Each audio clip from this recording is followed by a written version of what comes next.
ओम गंग गणपतये नमः. जय श्रीराम. नमस्कार भाविकांनो. आज श्रीराम देवस्थान कोलवाळ येथे 86वा वर्धापन दिन साजरा करण्यात येत आहे. श्रींची मूर्ती किती सुंदर सजवण्यात आली आहे पहा. श्रीराम पंचायत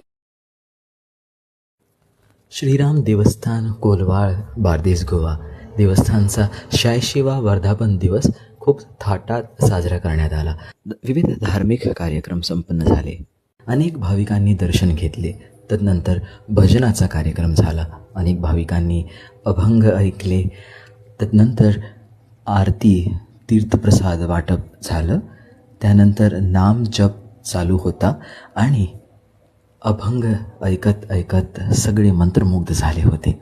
भक्तिभावात लीन झाले होते. हो, आणि ही रांग तुम्ही पाहता. भजन तीर्थप्रसाद झाल्यानंतर महाप्रसादासाठी लोकांनी गर्दी केली होती. एका बाजूला पुरुषांची रांग आणि एका बाजूला महिलांसाठी रांग होती. मंदिरात महाप्रसाद घेण्याचा एक वेगळाच आनंद असतो, नाही का? भगवंताचं दर्शन घेऊन, आशीर्वाद घेऊन सगळ्यांनी महाप्रसादासाठी गर्दी केली होती आणि खूप चांगली व्यवस्था होती. महाप्रसादासाठी वाढण्याकरिता अनेक भक्तगण होते आणि खूप सुरळीतपणे महाप्रसाद वाटप झाला. आणि भगवंताच्या दर्शनानंतर महाप्रसादाचा आनंद आणि विविध कार्यक्रमांशी हा वर्धापन सोहळा खूप आनंदाने आणि दरवर्षीप्रमाणे यंदाही श्रींची पालखी थाटात सजली होती. प्रभू श्री रामचंद्रांची सुंदर मूर्ती, उत्सव मूर्ती पालखीत विराजमान आहे आणि सगळे भाविक भगवंताच्या दर्शनासाठी आणि भगवंताचा आशीर्वाद घेण्यासाठी खूप उत्सुक आपल्याला इथे पाहायला मिळतात. श्रीराम देवस्थान कोलवाळ येथे दरवर्षी देवस्थानच्या वर्धापन दिवशी, श्री रामनवमी ह्या दिवशी आणि श्री हनुमान जयंती ह्या उत्सवात पालखी मिरवणूक असते. रोषणाई, आतिषबाजी आणि बँड बाजासह एकदम थाटात भगवंतासाठी आणलेले फळावर यांचा लिलाव केला जातो. श्रींची पालखी मंदिरात आल्यानंतर सुंदर नाट्यप्रयोगाचा कार्यक्रम असतो. श्री महाशिवरात्री, वर्धापन दिवस, श्री रामनवमी आणि श्री हनुमान जयंती हे प्रमुख उत्सव श्रीराम देवस्थान कोलवाळ येथे साजरे होतात. गणपती बाप्पा मोरया. सियावर रामचंद्र की जय. नमः पार्वती पते हर हर महादेव. जय हनुमान, जय श्रीराम. तुम्ही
राजा राम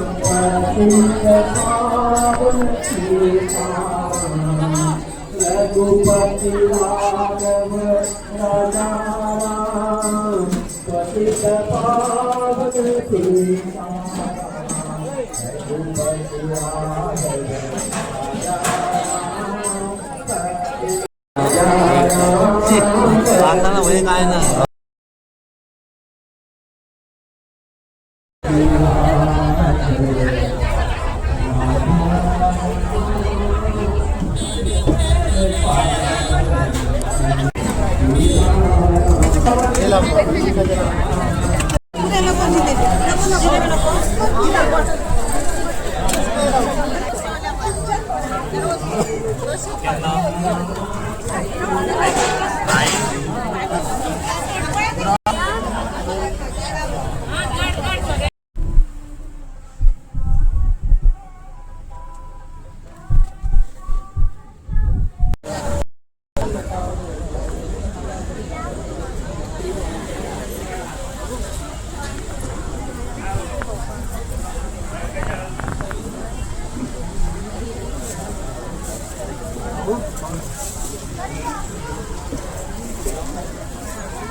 हे देवस्थानला नक्की भेट द्या आणि कमेंटमध्ये जय श्रीराम लिहायला विसरू नका.